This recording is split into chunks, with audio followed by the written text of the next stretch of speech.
विधानसभा चुनाव के लिए बीजेपी ने जारी किया पंचप्रण घोषणा पत्र। बीजेपी प्रदेश कार्यालय से आज विधानसभा चुनाव के लिए पंचप्रण घोषणा पत्र जारी किया गया। इसमें बीजेपी की ओर से 5 लाख रोजगार, 2,87,000 सरकारी नौकरी, महिलाओं को 2100 रुपये महीना और 500 रुपये गैस सिलेंडर देने का वादा किया गया है। साथ ही ग्रेजुएट और पोस्ट ग्रेजुएट को हर महीने 2,000 रुपये और हर झारखंड निवासी को पक्का मकान देने की घोषणा की गई है। भाजपा गोगो दीदी योजना शुरू करेगी, जिसके तहत झारखंड की हर महिला के बैंक खाते में हर महीने की 11 तारीख को 2100 रुपये तक की वित्तीय सहायता स्थानांतरित की जाएगी। भाजपा राज्य में लक्ष्मी जोहार शुरू करेगी, जिसके तहत के सभी घरों में 500 रुपये में LPG गैस सिलेंडर और साल में 2 मुफ्त सिलेंडर उपलब्ध कराएंगी। भाजपा राज्य में सुनिश्चित रोजगार शुरू करेगी, जिसके तहत झारखंड में युवाओं के लिए 5 साल में 5 लाख स्वरोजगार अवसर पैदा करेगी।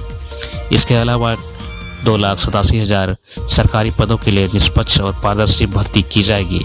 इसे सुनिश्चित करने के लिए पहली कैबिनेट बैठक में ही भर्ती प्रक्रिया शुरू की जाएगी, जिससे नवंबर 2025 तक 1.5 लाख भर्तियां पूरी हो जाएंगी। इसके अलावा एक वार्षिक कैलेंडर पेश किया जाएगा, जिसमें मौजूदा सभी परीक्षाओं को एक ही परीक्षा में शामिल किया जाएगा। भाजपा राज्य में घर सरकार शुरू करेगी, जिसके तहत झामुमो सरकार के कुशासन को सुधारने और सभी के लिए गुणवत्तापूर्ण आवास सुनिश्चित करने के लिए घरों के निर्माण के लिए मुफ्त बालू उपलब्ध कराएंगे तथा प्रधानमंत्री आवास योजना को पूर्ण रूप से लागू करके 21 लाख घरों का निर्माण और प्रत्येक को बढ़ी हुई सहायता राशि प्रदान करेंगी। इसके अतिरिक्त 2027 तक जल जीवन मिशन के माध्यम से 59 लाख घरों को नल पानी के कनेक्शन प्रदान किया जाएगा। मुख्यमंत्री हेमंत सोरेन ने दुर्गा पूजा में कुल्हान को दिया 500 बेड वाले अस्पताल का तोहफा।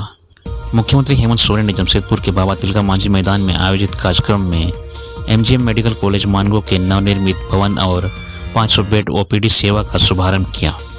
इस दौरान CM हेमंत सोरेन ने साक्ची स्थित DM पुस्तकालय के भवन और कदमा में कन्वेंशन सेंटर का भी उद्घाटन किया।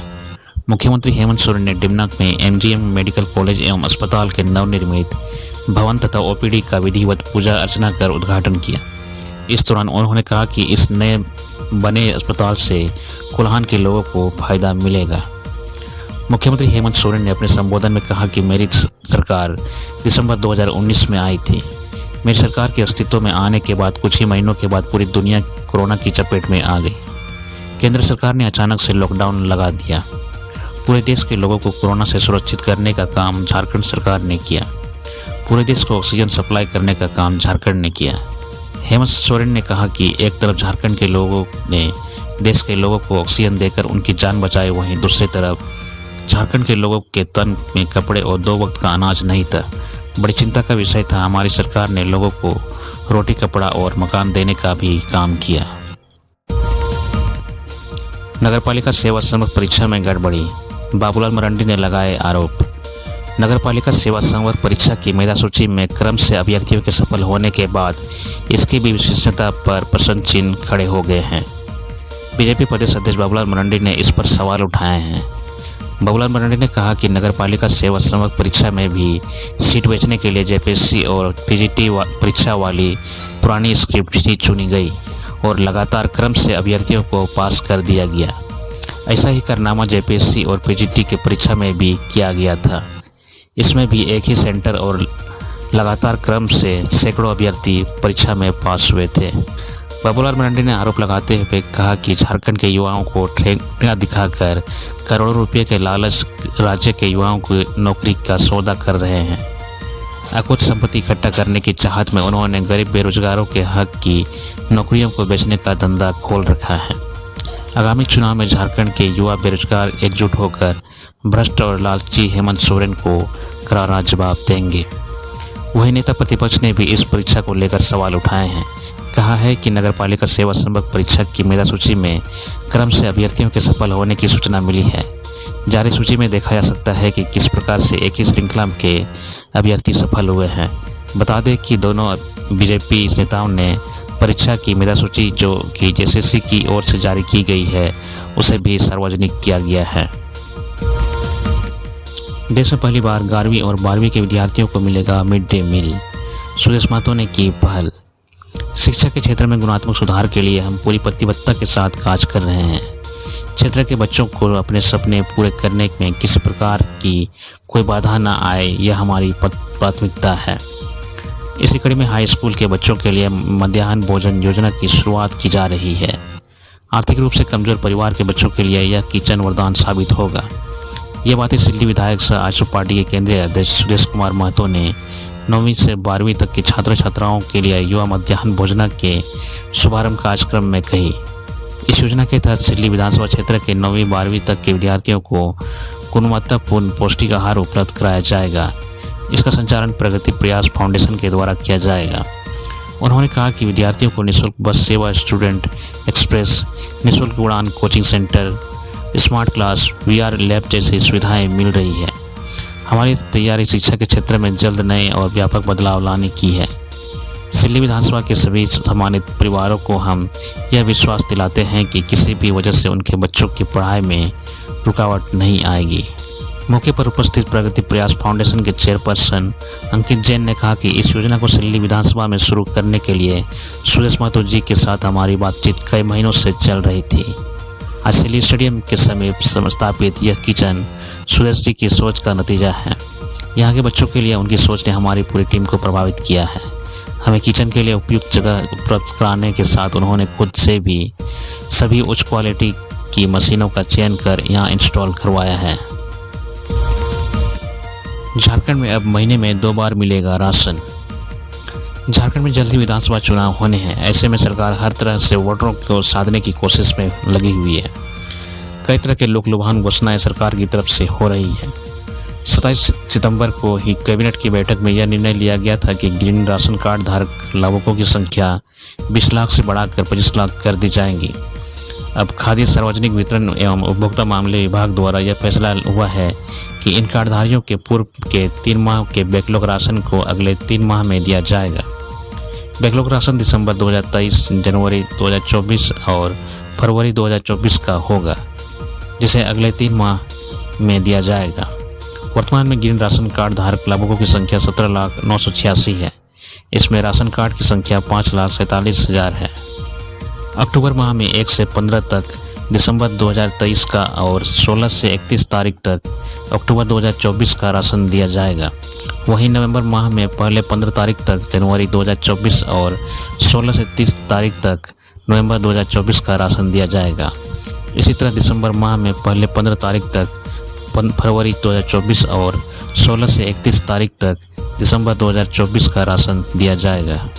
गौरतलब है कि राज्य सरकार ने 15 नवंबर 2020 को राज्य खाद्य सुरक्षा योजना के तहत ग्रीन कार्ड योजना शुरू की थी।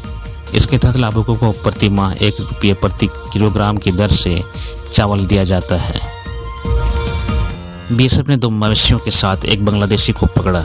सीमा सुरक्षा बल 115वीं बटालियन के जवानों ने शुक्रवार की मध्य रात्रि 2 मवेशियों के साथ एक बांग्लादेशी घुसपैठी को गिरफ्तार किया है। कमांडेंट अशोक कुमार सिंह ने बताया कि मुर्शिदाबाद जिले के निमतिता इलाके से सटे अंतर्राष्ट्रीय सीमा पर रात्रि में मुस्तैद जवानों ने एक बांग्लादेशी घुसपैठी को 2 मवेशियों के साथ जाते हुए देखा तो उसे रुकने के लिए कहा, लेकिन वह तेजी से भागने लगा, जिसे जवानों ने खदेड़कर उसे पकड़ लिया। घुसपैठी ने अपनी पहचान बांग्लादेशी के चपाए नवाबगंज के दुर्लभपुर पोस्ट अंतर्गत जगन्नाथपुर निवासी बारिकुल इस्लाम बताया।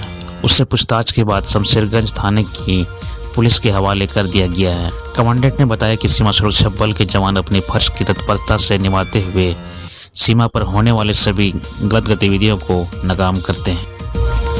दुर्गा पूजा को लेकर झारखंड पुलिस की तैयारी पूरी, 10,000 सुरक्षा बलों की होगी तैनाती। दुर्गा पूजा के अवसर पर झारखंड पुलिस ने राज्य में शांति और विधि व्यवस्था बनाए रखने के लिए सुरक्षा व्यवस्था बढ़ा दी है। पुलिस के निर्देश पर 10,000 से अधिक सुरक्षा बलों को अतिरिक्त तैनाती की गई है। इनमें 5,030 लाठी बल और 4,975 होमगार्ड के जवान शामिल हैं। इसके अलावा रैब की 5 BDS की टीम और आंसू गैस की 4 कंपनियों को भी तैनात की गई है। साथ ही रेंज के DIG के नियंत्रण में 570 जवानों का रिजर्व रखा गया है। ये सभी पुलिसकर्मी संदिग्ध गतिविधियों पर नजर रखेंगे और तुरंत कार्रवाई करेंगे। राज्य के विभिन्न जिलों में सुरक्षा बलों की तैनाती की गई है, जिनमें रांची, हजारीबाग, जमशेदपुर, गिरिडीह, खूंटी सहित अन्य जिले शामिल हैं। दुमका में तेज रफ्तार ट्रेलर ने होटल में मचाई तबाही। महिला की मौत के बाद ग्रामीणों ने किया सड़क जाम। दुमका के काटीपुर में एक तेज रफ्तार ट्रेलर ने बेकाबू होकर होटल में घुस गया। इस दुर्घटना में एक महिला होटल कर्मी की मौत हो गई, वहीं पूरा होटल क्षतिग्रस्त हो गया। इस घटना के बाद आक्रोशित ग्रामीणों ने साहेबगंज गोविंदपुर मेन रोड जाम कर दिया। साहिबगंज गोविंदपुर मुख्य पथ के काटीकुंड थाना क्षेत्र के नकटी स्थित प्रकाश होटल में अनियंत्रित ट्रेलर जा घुसा। ट्रेलर की चपेट में आने से होटल की महिला सफाई कर्मी प्रखंड क्षेत्र की दुरिया गांव की सुहागिनी किस्कू की कुचलकर मौके पर ही दर्दनाक मौत हो गई। घटना में ट्रेलर का चालक भी घायल हो गया। ट्रेलर में फंसे खलासी को जेसीबी द्वारा थोड़ी मशक्कत के बाद निकाला गया, जिसे हल्की चोटें आई। दुर्घटना के बाद परिजनों द्वारा साहिबगंज गोविंदपुर मुख्य पथ को जाम कर दिया गया। काटीकुंड पुलिस ने मौके पर पहुंचकर घायलों को अस्पताल भिजवाया। ट्रेलर के नीचे से शव को निकालने में प्रशासन जुटी थी। दुर्घटना इतनी जोरदार थी कि ट्रेलर और होटल दोनों बुरी तरह क्षतिग्रस्त हो गए। झारखंड की आंगनबाड़ी सेविका सहायिका आज से हड़ताल पर। झारखंड की आंगनबाड़ी सेविका सहायिका संघ शनिवार से हड़ताल पर चली गई। वे अपने विभिन्न मांगों को लेकर लंबे समय से प्रदर्शन कर रही थी। उन्होंने सरकार पर वादा खिलाफी का आरोप लगाया है। इससे पहले बुधवार को सभी जिला में सेविका सहायिका ने मशाल जुलूस निकालकर सरकार के खिलाफ अपना आक्रोश जताया था। आंगनबाड़ी सेविकाओं के हड़ताल पर जाने से आंगनबाड़ी केंद्रों पर ताले लग जाएंगे, जिससे बच्चों को पोषण युक्त आहार नहीं मिल पाएगा।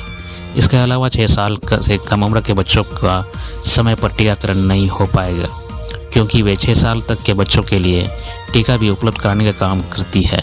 इतना ही नहीं, आंगनबाड़ी सेविकाएं गर्भवती महिलाओं के स्वास्थ्य की जानकारी लेने के साथ साथ नवजात शिशुओं और नर्सिंग माताओं की देखभाल की भी जिम्मेदारी इन्हीं के कंधों पर होती है। इसके अतिरिक्त वे छोटे बच्चों को ले जाने में भी मदद करती है। बता दें कि झारखंड में अभी करीब 38,000 सेविका और सहायिका कार्यरत हैं। इन सभी के हड़ताल में चले जाने से यह सारा काम ठप पड़ जाएगा।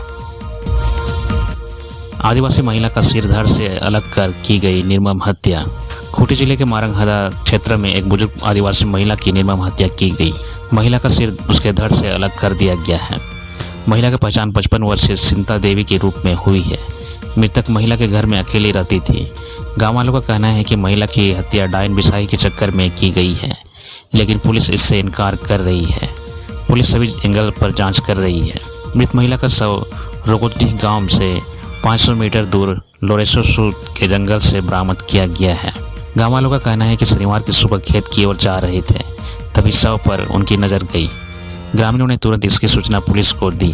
सूचना मिलते ही थाना प्रभारी शंकर विश्वकर्मा दल बल के साथ मौके पर पहुंचे और शव को पोस्टमार्टम के लिए भेज दिया गया है। पुलिस ने बताया कि हत्या कहीं और की गई होगी और शव को जंगल में फेंक दिया गया। डीएसपी वरुण रजक ने बताया कि इस हत्याकांड की जांच शुरू कर दी गई है। जल्द ही हत्या में शामिल अपराधी पुलिस की गिरफ्त में होंगे और उसके कारणों का खुलासा भी किया जाएगा। सड़क दुर्घटना में 2 बाइक सवार युवकों की मौत। परिजनों का आरोप, पुलिस पेट्रोलिंग वाहनों ने मारी टक्कर। रामगढ़ जिले के गोला थाना क्षेत्र में बाइक से कोयला तस्करी कर रहे 2 युवकों की सड़क दुर्घटना में मौत हो गई। शुक्रवार की देर रात हुई इस हादसे के बाद शनिवार की सुबह इलाके में यह घटना चर्चा का विषय बन गया। मृतकों के परिजनों ने यह आरोप लगाया कि पुलिस पेट्रोलिंग वाहन से दोनों युवकों को टक्कर मारा गया है। हालांकि इस मामले में रामगढ़ एसपी ने जांच की टीम बैठा दी है।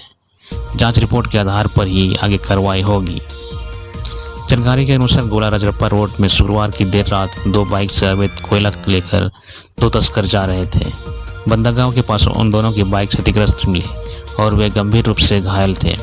उन दोनों की पहचान हिसाबपोड़ा पंचायत के भुवई गांव निवासी अजित हेम्ब्रम और सागर हेम्ब्रम के रूप में हुई है। अजित और सागर दोनों चचेरे भाई थे। एक कोयला तस्कर अजित हेम्ब्रम की घटनास्थल पर ही मौत हो गई थी, जबकि सागर हेम्ब्रम ने इलाज के दौरान अस्पताल में दम तोड़ दिया। वे दोनों गांव की तरफ से अवैध कोयला लेकर निकले थे। रास्ते में किस वाहन ने उन्हें टक्कर मारी, इसका पता नहीं चला। घटनास्थल पर 4 व्हीलर गाड़ी के टूटे फूटे पार्ट्स पाए गए हैं। हालांकि कुछ ग्रामीणों ने इस घटना में पुलिस पेट्रोलिंग गाड़ी के शामिल होने की बात कही है। इस मामले में अजित हेम्ब्रम के पिता बिरगू मांझी ने गोला थाना क्षेत्र में शिकायत दर्ज कराई है, जिसके आधार पर प्राथमिकी दर्ज की गई है। प्राथमिकी में पुलिस पेट्रोलिंग वाहन से अजित और सागर को टक्कर मारे जाने की बात लिखी गई है। एसपी अजय कुमार ने बताया कि शवों के पोस्टमार्टम के लिए सदर अस्पताल भेज दिया गया है। साथ ही पूरे घटनाक्रम की जांच की जिम्मेदारी एसडीपीओ परमेश्वर प्रसाद को सौंप दी गई है। जांच के बाद ही आगे की कार्रवाई की जाएगी। दुर्घटना स्थल पर गोला अंचल अधिकारी भी पहुंचे थे। उन्होंने मृतकों के परिजनों को सरकारी प्रावधान के अनुसार मुआवजा देने की बात कही है।